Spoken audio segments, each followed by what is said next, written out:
अस्सलाम वालेकुम नाजरीन, इस एपिसोड के आगाज में हम देखते हैं कि काई कबीले के सरदारी खेमे में उस्मान साहब ने तमाम सरदारों को बुलाकर दीवान मुनक्कद किया होता है। खोजा साहब खेमे के अंदर दाखिल होते हैं और सलाम करते हैं तो साहब कहते हैं वालेकुम सलाम, और फिर खोजा साहब तुर्गत साहब के पास आकर कहते अर्तुगरल गाजी का बहादुर साथी, हमने आपका बहुत नाम सुना है, खुश आमदीद, और तुर्गत साहब से हाथ मिलाते हैं। तुर्गत साहब कहते शुक्रिया खोजा साहब, सलामत रहे। और फिर साथ वाले खेमे से बुरान निकलता है और कहता है दस्तूर उस्मान साहब, और फिर उस्मान साहब सरदारी खेमे में आते हैं और तमाम सरदारों के पास आते हैं और कहते हैं सलामुन अलैकुम, तो तमाम सरदारों कहते हैं वालेकुम सलाम, और फिर आकर कहते मैंने आप सबको दावत दी और आप सब ने इसे कबूल किया, शुक्रिया। आज का इजलास जो यहाँ मुनक्कद हो रहा है ये काई और तमाम तुर्कों की किस्मत का तयन करेगा। जैसा कि आप जानते हैं सरहदों पर निजाम और तवाजन हर वक्त बदलता रहता है, लेकिन जो सही रास्ते पर चलते हैं हकीकी निजाम लाएंगे। तो खोजा साहब कहते हमने सुना है कि काफर शहनशाह ने आपको सोने से लदा एक छकड़ा दिया है उस्मान साहब, हम सब ने सुना है। जो लोग बुराई के सिवा कुछ नहीं चाहते,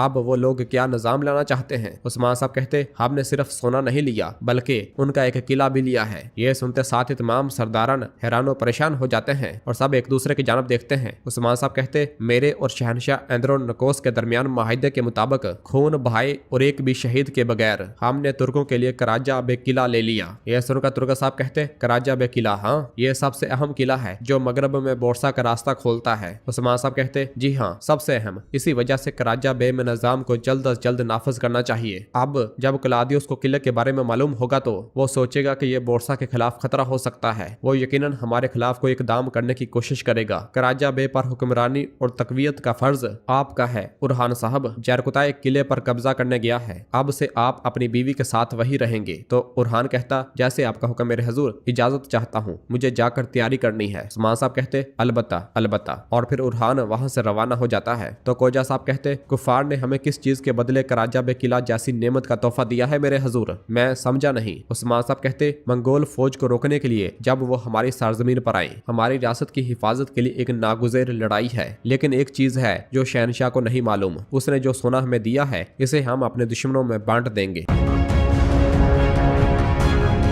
नाजरीन फिर इसके बाद हमें कराजा बे किला दिखाया जाता है जहां पर जरकुताए किले पर कब्जा करने के लिए पहुंच चुका होता है, और किले के बाहर पहुंचकर और शहनशाह की जानब से भेजा हुआ फरमान किले के सिपाहियों को दिखाते हुए कहता क्या तुम जानते हो इस मकतूब का क्या मतलब है? तुम ये नहीं जानते। और फिर फरमान खोलकर उन्हें दिखाते हुए कहता है इस मकतूब का मतलब है कि तुम किला मेरे हवाले करोगे गैर मशरूत तौर पर, बगैर किसी मज़ाहमत के। और फिर अगले मंजर में हम देखते हैं जरकुताए किले पहुंच चुका होता है और सिपाहियों से कह रहा होता है सिपाहियों इन सिपाहियों को दरवाजा दिखाओ और यकीनी बनाओ कि ये सब चले जाएं, चलो। और फिर आगे बढ़ते हुए कहता है इन चीथरों को नीचे उतारो, इसकी बजाय हमारे शानदार परचम लटकाओ, सारी दुनिया जान ले कि ये किला उस्मान साहब ने ले लिया है, तलवारों के बगैर लेकिन इल्म सियासत से। और इस तरह जरकुताए कराजा बे किले पर कब्जा जमा लेता है। और फिर इधर दीवान में खोजा साहब कहते हैं तो इसका मतलब है शहनशाह ने जो सोना आपको दिया है इससे आप क्लादियुस को अपना इत्तेहादी बनाएंगे और इसे कोचार से अलग कर देंगे और फिर इनको इनके घोंसलों से निकाल कर इनका सर कलम कर देंगे, क्या ऐसा ही है मेरे हजूर? उस्मान साहब कहते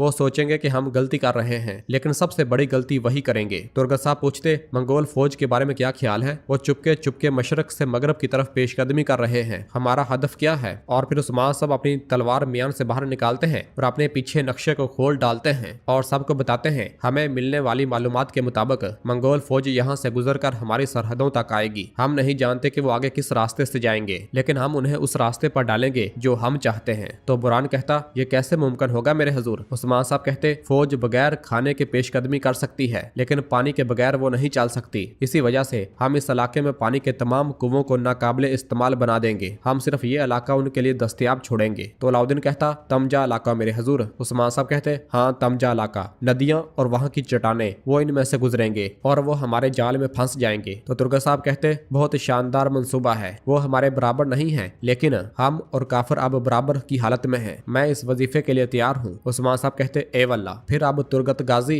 अलाउद्दीन और तुरान मंगोलों को तबाह करना तुम्हारा फर्ज है। तो अलाउद्दीन तुरान और तुर्गत गाजी कहते हैं ए वल्ला। उस्मान साहब कहते और तुम तुरान, अब फौज तो दूर की बात, तुम एक शख्स को भी हमारे सरजमीन पर कदम नहीं रखने दोगे। इन सिपाहियों के साथ जिनकी तुम क़यादत करोगे यह जिम्मेदारी अब तुम्हारी है, तुम सरहदों के सिपा सलार बनोगे। तो तुरान कहता है मैं आलम इस्लाम के लिए अपनी जान कुर्बान कर दूंगा मेरे हजूर, मैं कसम खाता हूँ कि यह फर्ज अपनी जान से भी बढ़कर निभाऊंगा। निभाऊंगा। उस्मान साहब कहते ए वल्ला। और फिर तुर्गत साहब से कहते मेरे बाबा के साथी तुर्गत गाजी, सुना है आपने मश्क में सिपाहियों को जेर कर दिया। तो तुर्गत कहता सिपाही अच्छी तरह से तरबियत याफ्ता है, लेकिन नौजवान सिपाहियों को तरबियत देने की जरूरत है। उस्मान साहब कहते मेरी ख्वाहिश है कि आप इनको तरबियत दें। आपने न जाने कितनी हड्डियां तोड़ी, न जाने कितने सिपाही तैयार किए। तो तुर्गत कहता आपका हुक्म मेरे सार आंखों पर, मैं ये जिम्मेदारी निभाऊंगा। उस्मान साहब कहते ए वल्ला। उस्मान साहब कहते चलो फिर, हर कोई अपना वजीफा जानता है, अब जंग का वक्त है। तो सब कहते हैं अल्लाह के हुक्म से हजूर।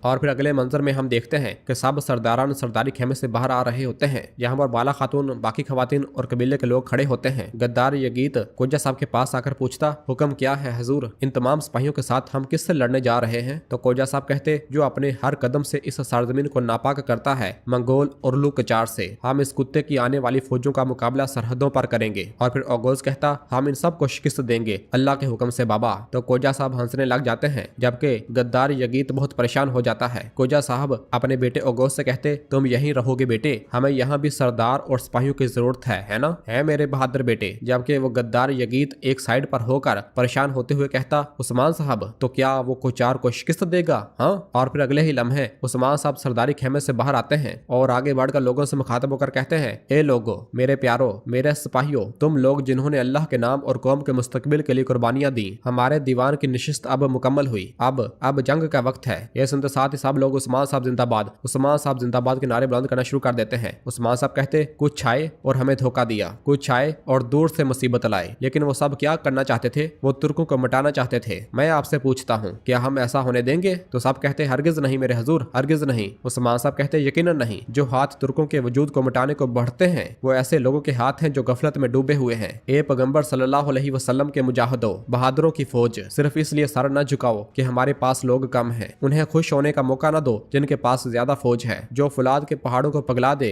हमारा वो अज़म इन सब को शिकस्त देगा। और फिर अपनी तलवार बेनियाम कर लेते हैं। तो सब अपनी अपनी तलवारें बेनियाम कर लेते हैं। उस्मान साहब तलवार बुलंद करते हुए कहते ये तलवार इनके लिए महज एक हथियार है, लेकिन हमारे लिए ये एक भाई जैसी है। जिस मौत से वो डरते हैं वो हमारे लिए एक अजीम शादी है। शहादत और गाजी बनना हमारा नसीब है। जो हमें फतहयाब करेगा वो खून है जो हम हक के नाम पर बहाएंगे। अल्लाह अकबर। ये सुनते साथ सब अल्लाह अकबर के नारे बुलंद करना शुरू कर देते हैं और पूरा कबीला अल्लाह अकबर के सदाओं से गूंज उठता है। और फिर इसके बाद हम देखते हैं कि मुअज्जिन कुरान पाक की आयत तलावत करना शुरू कर देता है। औज़ु बिल्लाहि मिनश शैतानिर रजीम, बिस्मिल्लाहिर रहमानिर रहीम। ए नबी सल्लल्लाहु अलैहि वसल्लम, बेशक हमने आपके लिए रोशन फतह अता फरमाई ताकि अल्लाह आपके सबब से गुनाह बख्शे, आपके अगलों के और आपके पिछलों के, और अपनी नेमतें आप पर तमाम कर दे और आपको सीधी राह दिखा दे, और अल्लाह आपकी जबरदस्त मदद फरमाए। वही है जिसने ईमान वालों के दिलों में इत्मीनान उतारा ताकि वो अपने ईमान में और मजीद बढ़े। और आसमानों और जमीन के तमाम लश्कर अल्लाह ही के हैं और अल्लाह इल्म हिकमत वाला है, ताकि मोमिन मर्दों और औरतों को इन जन्नतों में ले जाए जिनके नीचे नहरें बह रही हैं, जिनके नीचे नहरें बह रही हैं, जहां वो हमेशा रहेंगे, और उनसे उनके गुनाह दूर फरमा दे। और अल्लाह के नजदीक ये बहुत बड़ी कामयाबी है। और अजाब दे मुनाफिक मर्दों और मुनाफिक औरतों और मुशरिक मर्दों और मुशरिक औरतों को जो अल्लाह पर गुमान रखते हैं, उन्हें पर है बड़ी गर्दश और अल्लाह ने इन पर गजब फरमाया और इन्हें लानत की और इनके लिए जहन्नम तैयार फरमाई, और वो क्या ही बुरा अंजाम है। और अल्लाह ही के लिए है आसमानों और जमीन के सब लश्कर, और अल्लाह इज्जतो हिकमत वाला है। ए नबी सल्लल्लाहु अलैहि वसल्लम, हमने आपको गवाही देने वाला, खुशखबरी देने वाला और डर सुनाने वाला बनाकर भेजा है, ताकि ये लोगों तुम अल्लाह और इसके रसूल सल्लल्लाहु अलैहि वसल्लम पर ईमान लाओ और इसकी हिमायत करो और इसकी ताजीम करो और सुबह शाम अल्लाह की तस्बीह करते रहो। और इस तरह उस्मान साहब और उनकी फौज कबीले से रवाना हो जाती है।